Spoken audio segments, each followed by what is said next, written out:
Longe de ser uma simples narrativa histórica ou texto devocional, o livro de hoje se revela uma das obras mais elaboradas do mundo antigo, combinando drama político e tensão moral. A história se passa no Império Persa, onde o luxo da corte de Susa contrasta com o perigo constante das intrigas palacianas. O narrador anônimo constrói a trama com precisão, evitando qualquer menção direta a Deus. Essa ausência obriga o leitor a perceber a ação divina nas coincidências e reviravoltas da história, na insônia do rei, na ascensão improvável de uma jovem judia e nos banquetes decisivos. A presença de Deus se manifesta não por milagres, mas por meio das ações humanas. Nossa, derrubei água em mim. Olha, que tragédia. Vai aparecer no vídeo. Vai ficar assim mesmo. Não pode... Corta essa parte aí. A rainha Esther, temendo o perigo iminente,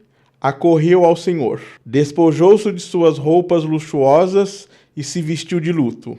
Em vez de perfumes refinados, cobriu a cabeça de cinza e lixo e se desconfigurou completamente, cobrindo com os cabelos revoltos o corpo que antes tinha prazer de adornar. Depois rezou assim ao Senhor, Deus de Israel: Senhor meu, único Rei nosso, protege-me, pois estou só e não tenho outro defensor fora de ti, pois eu mesma me expus ao perigo. O livro de Esther é o livro que dá sequência ao nosso projeto Lendo a Bíblia. Se você não viu os vídeos anteriores, o link da playlist está na descrição do vídeo e num card aqui em cima. Se essa é a sua primeira vez por aqui, inscreva-se no canal, ative o sininho das notificações e compartilhe este vídeo com seus amigos e com seus inimigos, porque o importante é compartilhar. Esther, também conhecida como Hadassah, surge do anonimato para ocupar o centro do poder. Sua posição, mais que um privilégio, é provação. Ela encarna a tensão entre o dever e o medo. Ao lado dela está Mardoqueu, o tutor fiel que se recusa a se curvar diante de Hamã, o inimigo movido pela soberba e pelo desejo de destruição. Quando o perigo atinge o povo, Mardoqueu desafia Esther. Quem sabe se não foi para um momento como este que chegaste ao reino? A resposta da rainha, se eu perecer, perecerei, marca o ponto alto da narrativa.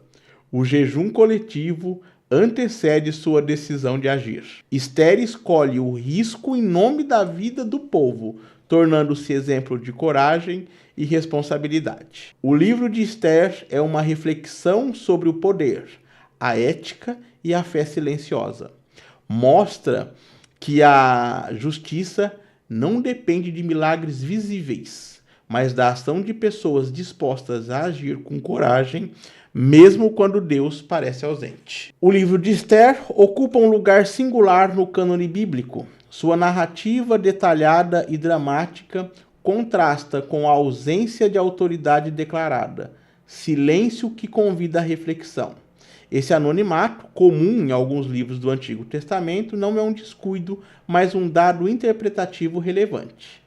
A autoria se converte em busca pela intenção e pela identidade cultural. A tradição judaica atribui o texto a Mardoqueu, primo e tutor de Esther, personagem central da história. Essa atribuição não é apenas devocional, encontra apoio na própria narrativa. Mardoqueu tinha acesso aos registros oficiais da Pérsia, o que o torna um candidato plausível à redação do livro. O versículo de Esther, no capítulo 9, versículo 20, que afirma que Mardoqueu escreveu estas coisas, reforça a hipótese, ainda que o texto possa referir-se apenas à instituição da festa de Purim. Mesmo assim, a coerência entre narrador e protagonista sustenta o chamado argumento do autor-testemunha. Quem viveu os fatos teria sido quem os registrou. A análise interna indica um autor erudito e profundamente familiarizado com a corte persa. O conhecimento preciso de costumes, cargos e protocolos sugere um judeu da diáspora, residente em Susa, e não um habitante da Palestina. Trata-se de alguém inserido no mundo persa, mas fiel à tradição judaica. um autor que escreve sobre a sobrevivência do seu povo fora da terra natal. Outros nomes, como Esdras e Neemias, também foram sugeridos devido à semelhança temática com o período pós-exílico. Contudo, o tom secular do livro de Esther, sem menções diretas a Deus e centrado em intrigas políticas e estratégias humanas, difere das obras religiosas desses líderes. A voz do autor de Esther é a de um cortesão, não a de um sacerdote. Assim, a autoria permanece incerta, talvez por escolha deliberada. Tudo indica, porém, que o autor foi um judeu da diáspora persa, provavelmente Mardoqueu, conhecedor do ambiente cortesão e atento à preservação da identidade judaica sob o domínio estrangeiro. Mais importante do que o nome do autor é o sentido de sua obra. O livro de Esther transforma um episódio político em símbolo da resistência e memória.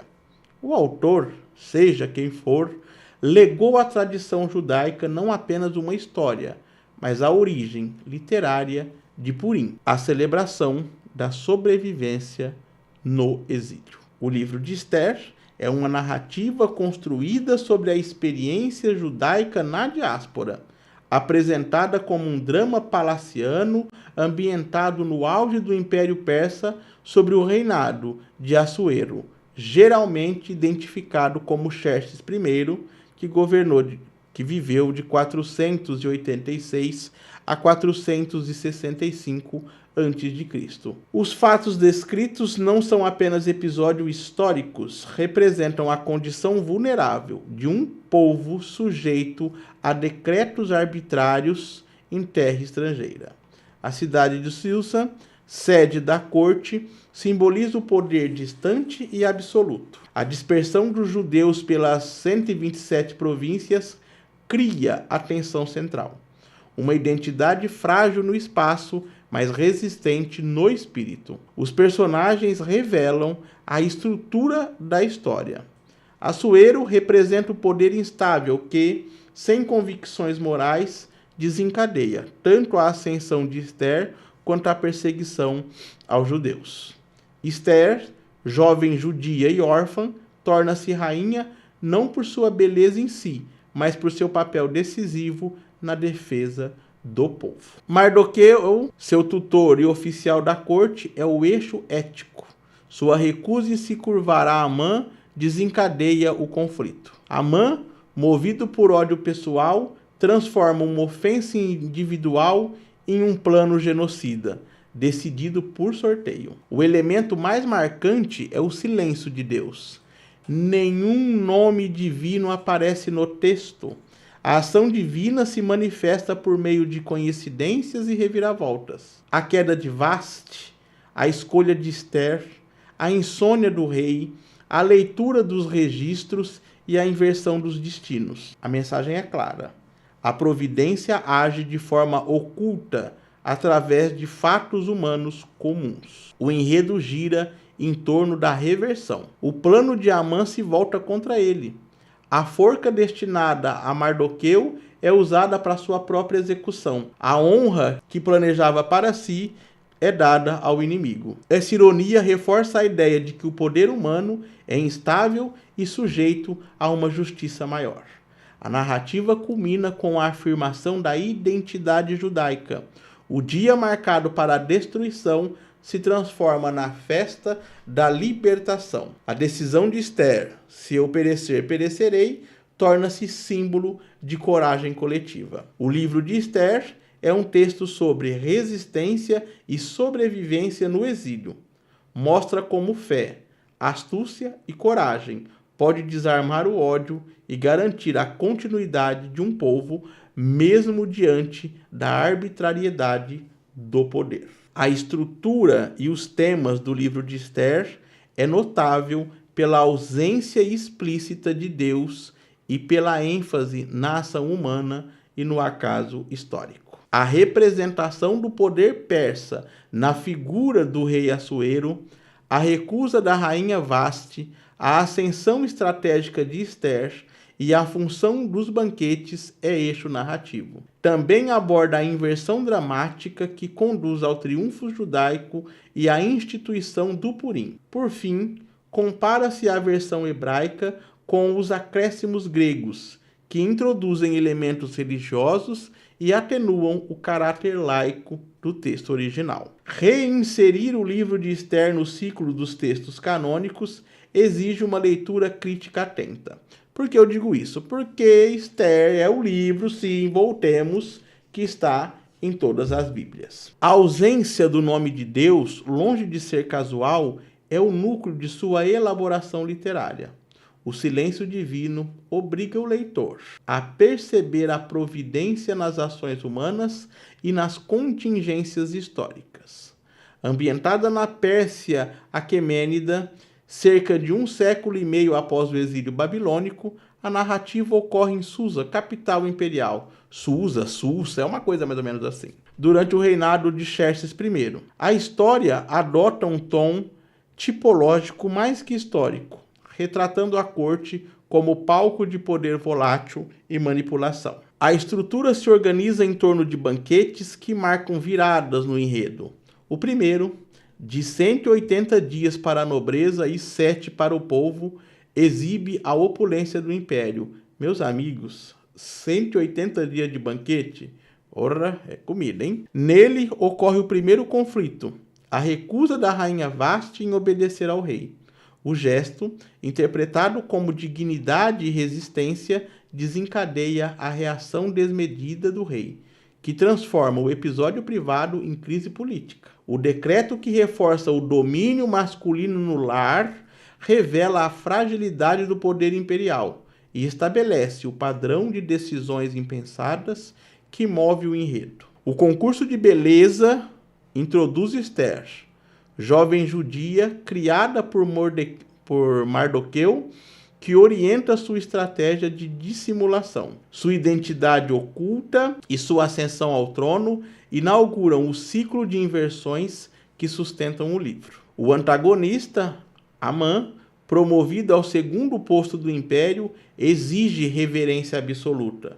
A recusa de Mardoqueu, motivada por sua fidelidade à tradição judaica, desencadeia o conflito central. Movido pelo ódio e ambição, Amã convence o rei a decretar o extermínio dos judeus, decidido por sorteio, o Pur, que dá nome à festa de Purim. A virada narrativa ocorre quando Esther, incentivada por Mardoqueu, talvez tenha subido ao trono por esse motivo, decide agir. Irei ao rei. Se eu morrer, morrerei. Ela usa os banquetes como estratégia. Em 2 encontros sucessivos, conquista o favor real e prepara a revelação do complô. A providência implícita aparece na insônia do rei. Ao consultar os anais, o rei descobre que Mardoqueu o salvará de uma conspiração e o recompensa, ironicamente seguindo o conselho de Amã, que acreditava tratar-se de si mesmo. A cena inverte o poder e antecipa a queda do vilão. No segundo banquete, Esther revela a sua origem e denuncia Amã, que é executado na forca que preparou para Mardoqueu. O decreto de extermínio é substituído por outro, permitindo aos judeus defender-se e derrotar seus inimigos. A vitória resulta na criação do Purim. O desfecho, porém, traz um tom sombrio. Esther pede a extensão da defesa e o enforcamento dos 10 filhos de Amã. A justificativa militar não elimina a tensão ética entre sobrevivência e vingança. O livro termina como celebração da libertação, mas também como retrato da dureza histórica da existência judaica na diáspora. O paradoxo teológico do texto está na ausência de Deus. A narrativa hebraica é uma parábola da ação humana guiada por coincidências significativas, onde a salvação vem da inteligência e da coragem, não do milagre. Por isso, o livro é frequentemente incluído entre os textos sapienciais que exaltam a prudência e a estratégia. Os acréscimos gregos, Septuaginta, buscam corrigir esta omissão. Introduzem ao sonho de Mardoqueu com símbolos apocalípticos e as orações de Esther e Mardoqueu que tornam explícita a dependência divina. Embora ampliem o tom religioso, esses trechos reduzem a ousadia teológica da versão hebraica, que via Deus agindo de forma velada por meio do acaso e da vontade humana. O livro de Esther é um conto de corte que combina intriga política, ironia e fé implícita. A trama, movida pela fragilidade do rei, pela ambição de Amã e pela astúcia de Esther, constrói um drama de reversões e justiça. O final, com Mardoqueu exaltado e o Purim instituído, celebra a resistência judaica e a confiança em uma providência silenciosa. Sua força está na versão hebraica, que une crítica política e sabedoria prática, recusando explicações fáceis sobre o agir divino. Meu amigo, quando os planos de Amã dão errado e ele é enforcado no lugar do Mardoqueu, eu só lembro daquele menininho falando, se fudeu, porque coitado, se fudeu mesmo, o negócio é tenebroso. Nossa, né, palavrão em vídeo bíblico, tá tudo bem, tá permitido.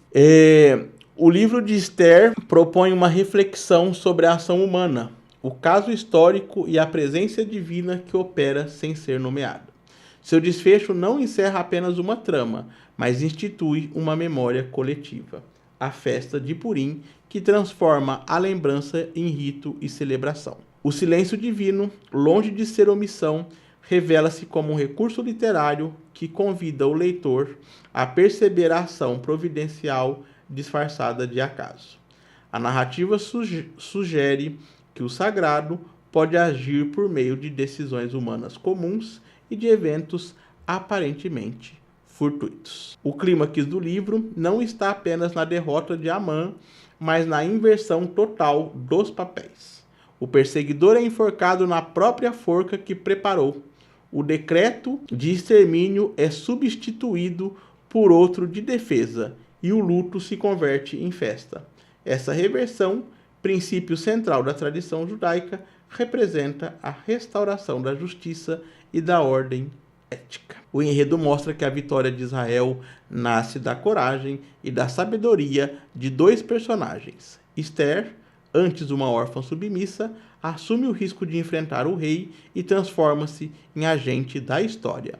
Mardoqueu encarna a fidelidade e a lucidez estratégica ao recusar-se a curvar-se diante do poder injusto. Juntos, eles mostram que a sobrevivência de um povo pode depender da integridade e da coragem de poucos. A instituição de Purim no final da narrativa eterniza o sentido da história.